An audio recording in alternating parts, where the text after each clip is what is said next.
वंदे मातरम वंदे मातरम वंदे मातरम वंदे मातरम वंदे मातरम। विनय बादल दिनेश की जय खुदीराम बोसू की जय नेताजी सुभाष चंद्र जय।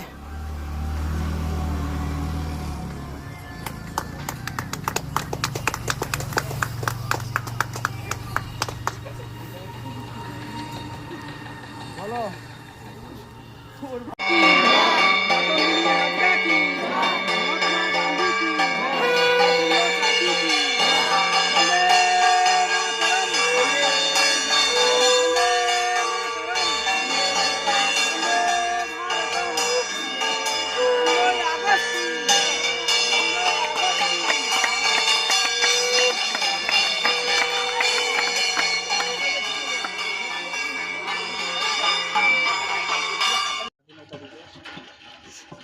এই দিনে 1947 সালের 15ই আগস্ট ভারতবর্ষ দীর্ঘ 190 বছরের শাসন শোষণ থেকে মুক্তি লাভ করেছিল।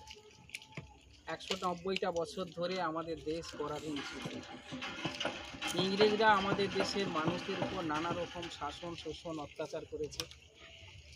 তার জন্য প্রচুর মানুষের রক্তক্ষয়ী সংগ্রাম এবং বহু মানুষকে আত্মহত্যা দিতে হয়েছে, মানুষ মারা গেছে। এজন্য বহু মাকে তার স্বামীকে হারাতে হয়েছে, সন্তানকে বিসর্জন দিতে হয়েছে। প্রত্যেক বছর আমরা 15ই আগস্ট সেই সকল বীর শহীদদের প্রতি শ্রদ্ধা জানাই।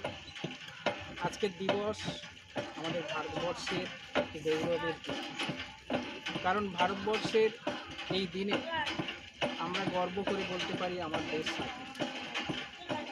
কারণ দাসত্বের যে কি ভয়ানক জ্বালা সে সময় প্রত্যেক ছাত্র যুবক প্রত্যেক মানুষের উপর চাপিয়ে দেওয়া হয়েছিল। কারোর সেই ক্ষমতা ছিল না বা কেউ সহজভাবে জীবনযাপন করতে পারত না। নীল বিদ্রোহ থেকে শুরু করে পলাশী প্রান্তরে প্রথমেই আমাদের দেশের স্বাধীনতার বিসর্জন যায়। সিরাজউদ্দৌলা যখন পরাজিত হলেন তখন থেকেই আমাদের দেশ সেই পরাধীনতা বা দাসত্বের বেড়ি ইংরেজদের হাতে পড়ে। 190 বছর ধরে আমাদের উপর যে শোষণ শাসন হয়েছে, আজকের দিনে শপথ নিতে হবে এই দিন যেন আমাদের আর দ্বিতীয় দিন দেখতে না হয়। আমরা ভারতবর্ষের প্রতিটি নাগরিক, প্রত্যেকটি মানুষ আমাদের এই স্বাধীনতার মর্যাদাকে যেন আমরা ধরে রাখতে পারি। ভারতবর্ষের এই দিনে আমরা সেই সকল বীর শহীদদের শ্রদ্ধা জানাবো। প্রথমেই আমাদের জাতীয় পতাকা উত্তোলন হবে। আমাদের গ্রামের বয়স্ক মায়েরা তিনারা